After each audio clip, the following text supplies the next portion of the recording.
ప్రభువుతో ఆనందం, ప్రభువుతో నిత్య స్వాస్థ్యంలో ఆమె పాలుపంపులు కలిగి ఉందని మనం ఎరుగుతున్నాం. ఇది ఎలా సాధ్యమైంది?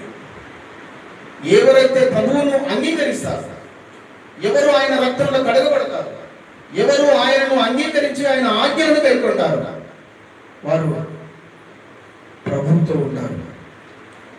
ఎవరిని ప్రభువు అంగీకరిస్తాడు, ఎవరిని ఆయన తన పిల్లలుగా స్వీకరిస్తాడో వారిని ప్రభు ఎన్నడూ విడిచిపెట్టాడు. ఆ మాట చూడండి ఒకసారి. రోమీలకు రాసినటువంటి పత్రిక 6వ అధ్యాయం, రోమీలకు రాసినటువంటి పత్రిక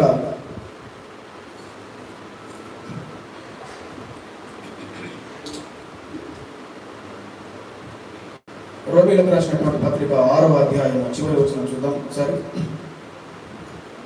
ఏలైనగా పాపము వలన వచ్చి జీతం మరణం, అయితే దేవుని కృపావరము మన ప్రభువైన యేసుక్రీస్తునందు నిత్య జీవము.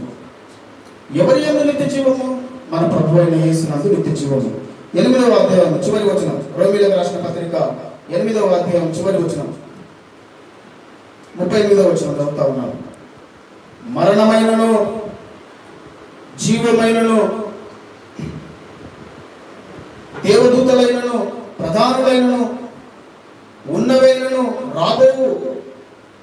రాబోయినవి అయినను అధికారులైనను ఎత్తైనను లోతైనను సృష్టింపబడిన మరి ఏదైనను మన ప్రభువైన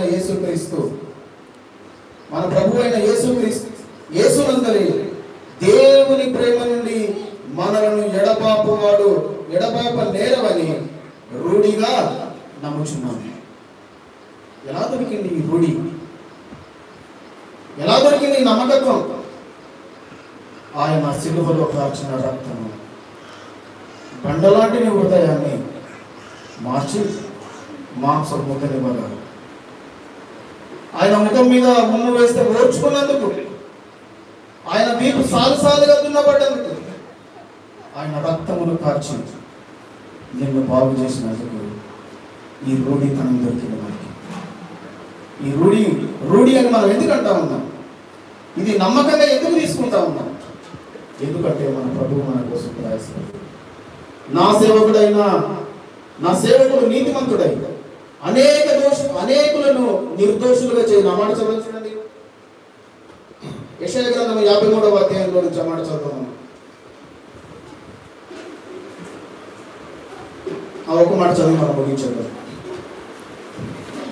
యెషయా గ్రంథము 53వ అధ్యాయము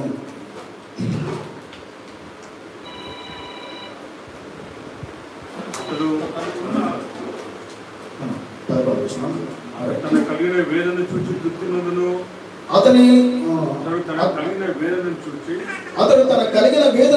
తృప్తినందును, నీతిమంతుడైన నా సేవకుడు జనుల దోషములను భరించి తనకున్న అనుభవ జ్ఞానం చేత అనేకులను నిర్దోషులుగా చేయి. నేను నీతిమంతులుగా చేసి అక్షయమైన వాడబారని స్వాస్థ్యం నీ కొంచెం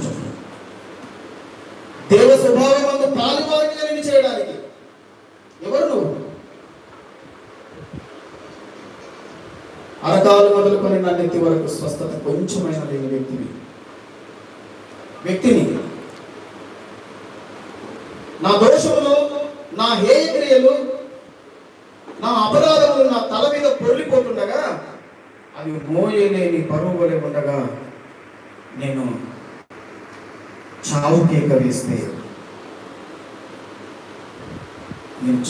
వేసి పాతాళంలోకి దిగిపోవలసిన పరిస్థితిలో నుంచి ప్రభువునికి ఏమి చేశాను?